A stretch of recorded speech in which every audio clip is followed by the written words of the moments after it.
Good morning, students. Today we are going with the third part of the chapter, the recent phase.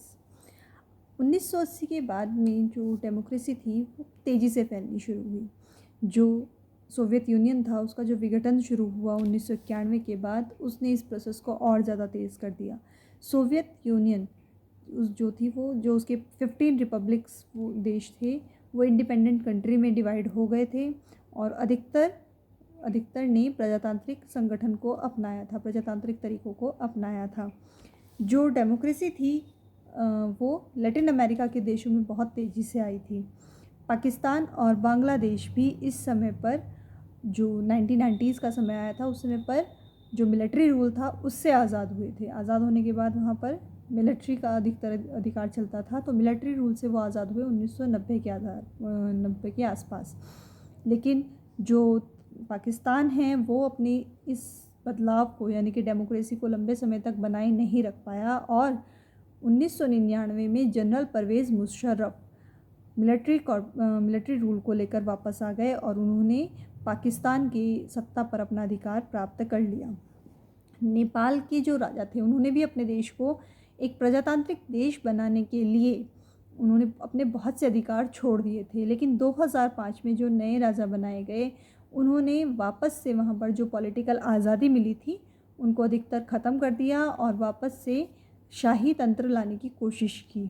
Myanmar, जो कि हमारा पड़ोसी देश है, वो भी मिलिट्री रूल के अंडर चलता था। वहाँ पर भी डेमोक्रेसी के लिए चुनाव लड़े गए थे आंग सान सूकी के अंडर में 1990 में, लेकिन आंग सान सूकी उसमें जीत गई थी। उसके बावजूद जो सैन्य संगठन था वहाँ का, उन्होंने उस जीत को स्वीकार नहीं किया था, उन्होंने उन चुनाव को ही एक्सेप्ट नहीं किया था और उन चुनाव का बहिष्कार कर दिया था। और उन्होंने आंग सान सूकी और उनके तरह के जितने और लोग थे जो कि प्रजातंत्र के लिए कार्य कर रहे थे, उन सभी को हाउस अरेस्ट, यानी कि घर में ही नज़रबंद कर दिया था। जो भी उनके खिलाफ बोलता था उन सभी को वो क्या तो देश से निकाल देते थे या 20 साल के लिए बिना किसी सुनवाई के जेलों में डाल देते थे। उसके अलावा म्यांमार में इसी वजह से कुछ ऐसा हुआ कि जो मिलिट्री रूल था उससे लोग परेशान हो गए। 5 से 10 लाख लोग ऐसे थे जिन्होंने उस मिलिट्री रूल से परेशान होकर अपना घर बाहर छोड़ दिया और वो वहाँ से विदेशों में जाकर बस गए।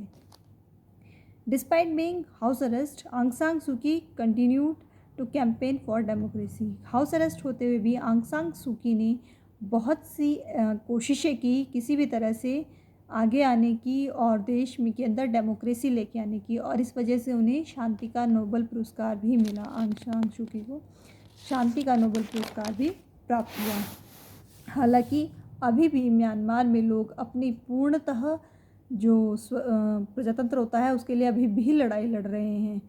2005 तक 140 देश लगभग ऐसे थे जहां पर डेमोक्रेसी या प्रजातंत्र आ चुका था और वहां पर बहुत सारी पार्टियां जो थी वो चुनाव लड़ती थी। इस समय पर बहुत सारी इंटरनेशनल ऑर्गेनाइजेशन भी अस्तित्व में आई, क्योंकि पूरे देश को चलाने के लिए एक सरकार हो सकती है, लेकिन पूरे विश्व को चलाने के लिए एक सरकार नहीं हो सकती।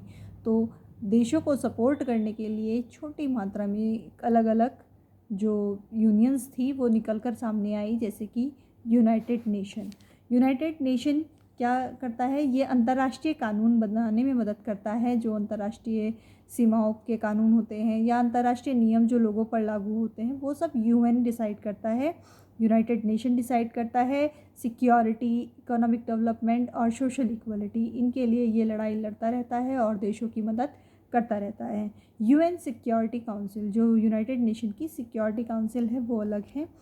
ये रिस्पॉन्सिबल होती है कि जितने भी कानून बनाए जाते हैं या देशों के मध्य जो तकरार होती है उससे लोगों को कैसे बचाया जाए, देशों को कैसा बचाया जाए, उसके लिए ये सिक्योरिटी काउंसिल काम करती है। और अगर ज़रूरत पड़े, अगर कोई गलत कर रहा है तो उनके अगेंस्ट ये अन्य देशों की सेनाओं को एकत्र करके उनके अगेंस्ट एक्शन भी ले सकती है।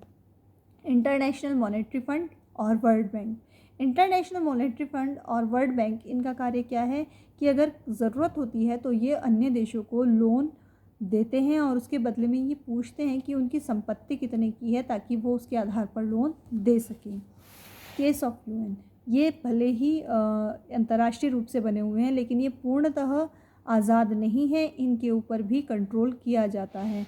जैसे कि यूएन, इसके 193 मेंबर्स हैं, 193 मेंबर्स हैं इसके, जो कि 1 सितंबर 2012 के अनुसार हैं, जिनमें से केवल 15 लोग ऐसे होते हैं, 15 देश ऐसे होते हैं, हालांकि 193 मेंबर के पास वोटिंग राइट्स हैं, एक एक वोट सब देशों का है, लेकिन केवल 15 देशों के मेंबर ऐसे होते हैं जो कोई महत्वपूर्ण डिसीज़न ले सकते हैं, जिनमें से 5 देश इसके परमानेंट सदस्य हैं। जैसे कि हम जानते हैं उनके पास वीटो पावर है, जैसे कि America, Britain, China, Japan, Russia और फ्रांस।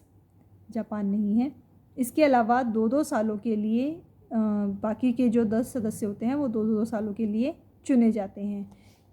आईएमएफ का केस क्या था कि आईएमएफ क्यों मदद नहीं कर सकता सबकी, क्योंकि इसके 188 मेंबर हैं, लेकिन इसमें वोटिंग राइट सबके इक्वल नहीं है। इसमें जो वोटिंग का परसेंटेज होता है वो माना जाता है कि आप कितना पैसा इंटरनेशनल मॉनेटरी फंड को देते हैं, क्योंकि जितना आप उसमें लगाएंगे उतनी ज़्यादा पावर आपकी होगी देशों के लिए लिए गए निर्णय को प्रभावित करने में। जैसे कि सबसे ज़्यादा पैसा अमेरिका देता है। अगर आईएमएफ किसी को पैसा देना चाहे और अमेरिका मना कर दे तो आईएमएफ से पैसा नहीं देगा, क्योंकि उसमें सबसे ज़्यादा लागत अमेरिका लगा रहा है। केस ऑफ वर्ल्ड बैंक के साथ भी सेम सिचुएशन है कि जो प्रेसिडेंट होता है वर्ल्ड बैंक का वो केवल अमेरिका का निवासी हो सकता है। वर्ल्ड बैंक का प्रेसिडेंट केवल अमेरिका का निवासी हो सकता है, और उसको नॉमिनेट भी जो अमेरिका के फिनेंस मिनिस्टर होते हैं उस समय पर, जिस समय नॉमिनेशन का समय आता है, जो वहाँ के फिनेंस मिनिस्टर होते हैं वो जिसको नॉमिनेट करेंगे केवल वही अमेरिका का प्रेसिडेंट वर्ल्ड बैंक का प्रेसिडेंट बनेगा। डेमोक्रेसी प्रमोशन, डेमोक्रेसी कैसे आगे बढ़ी। इराक एक देश है वेस्टर्न एशिया में, जैसे कि हम सभी जानते हैं वहाँ पर तेल का सबसे ज़्यादा व्यापार होता है। वहाँ का ब्रिटिश रूल जो था वो 1932 में ख़त्म हुआ था। उसके बाद लगभग 3 दशक तक, यानी कि लगभग 30 सालों तक वो लोग अपने देश में जो मिलिट्री का कॉपरेशन चलता रहा, मिलिट्री अटैक चलते रहे और मिलिट्री वाले सत्ता में आने की कोशिश करते रहे, वो लगभग अगले 30 सालों तक चला।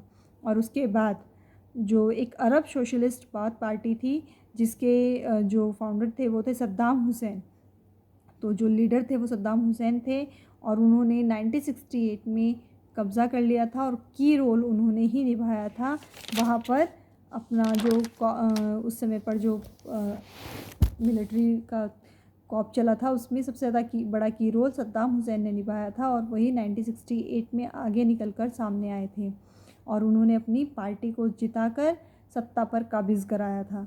ये जो गवर्नमेंट थी सद्दाम हुसैन की, ये जितने भी ट्रेडिशनल इस्लामिक कानून होते हैं उन सभी को पूरी तरह से डिनाई करती थी।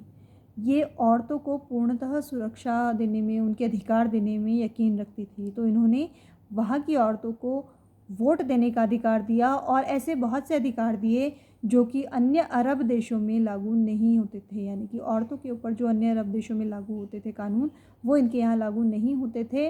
वो औरतों को पूर्णतः आज़ादी देने के पक्ष में रहते थे। प्रेसिडेंट बनने के बाद इराक़ का, जो कि 1979 में बने थे सद्दाम हुसैन, उन्होंने वहाँ पर डिक्टेटरशिप शुरू कर दी, यानी कि तानाशाही शुरू कर दी, और जो अपोजिशन में इनके जो भी आता था उसको ये ख़त्म करवा देते थे या उनको दबा देते थे या जेलों में डलवा देते थे।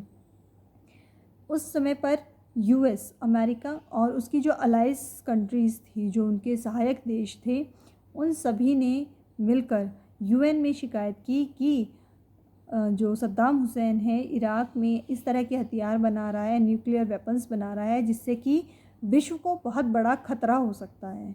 तो जो यूएन की सिक्योरिटी थी वो वहाँ पर गई थी उस समय पर, उन्होंने वहाँ जांच पड़ताल की थी और उन्होंने कहा था कि जो दावा किया गया है कि इनके पास सबसे ज़्यादा विनाशक हथियार हैं, ऐसा हमें वहाँ पर कुछ भी नहीं मिला है। उसके बावजूद अमेरिका ने इराक़ पर आक्रमण कर दिया और सद्दाम हुसैन को 2003 में सत्ता से उतार दिया। और उसके बाद वहाँ पर एक डेमोक्रेटिक इंटरिम सरकार बना दी जाए, अंतरिम सरकार जो होती है वो बना दी गई, वहीं के लोगों को मिला करके एक सरकार बना दी गई।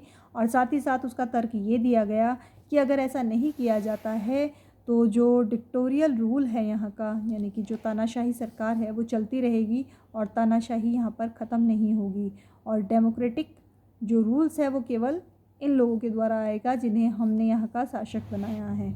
हालांकि जो वार थी, जो इराक़ के ख़िलाफ़ लड़ी गई थी उस समय पर, अमेरिका ने जो लड़ाई लड़ी थी, जो यूनाइटेड सिक्योरिटी काउंसिल है उन्होंने उसको पूरी तरह से असंवैधानिक बताया था, गैर कानूनी बताया था। जो उस समय के सिक्योरिटी मैनेजर थे, जनरल थे, सिक्योरिटी जनरल कोफी अन्नान, उन्होंने उस लड़ाई को पूरी तरह से गैरकानूनी बताया था और कहा था कि जो यूएन है वो इस कार्रवाई को सपोर्ट नहीं करता है। लेकिन जैसा कि पहले बताया गया है कि वो लोग अपने निर्णय लेने में स्वयं आज़ाद नहीं हैं, क्योंकि जो देश उनको सबसे ज़्यादा पैसा और सबसे ज़्यादा पुलिस प्रोवाइड कराएगा वो उसके खिलाफ़ एक्शन नहीं ले सकते हैं। ये आपका चैप्टर कंप्लीट होता है। Thank you.